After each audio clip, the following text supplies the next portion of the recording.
হয়ে গেছে আমার ফ্রাইড রাইস। এখন আলুর দমটা করে নেব, তারপর বাচ্চাদেরকে খেতে দেবো। চল, মশলাটা প্রায় রেডি। এটার মধ্যে এখন একটু দেবো হলুদ, লঙ্কার গুঁড়ো তো আমরা খাই না, তা কালারটা অত বেশি ভালো হয়তো আসবে না, তা এর মধ্যে শুধু এখন হলুদটা দেওয়া বাকি। তারপরে আলুগুলো ভেজে রেখেছি, তো এই দেখো আলুগুলোকে দিয়ে দেবো।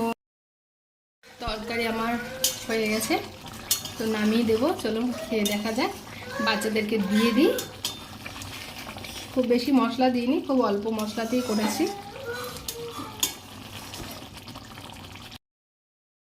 আমরা খেতে বসে গেছি।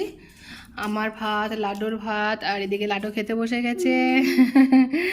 আমিও এখানে বসে গেছি। বাবু পুজো করছে, বাবু পুজো করে আসবে, তারপর ও খাবে। আর এই আপেলটা অর্ধেক করে রেখেছে, লাড্ডু একটু আগে খেলো, তো ওটা অর্ধেক রেখে দিয়েছে, ওটাকে তুলে রাখতে হবে। তো চলো খাওয়া শুরু করা যাক।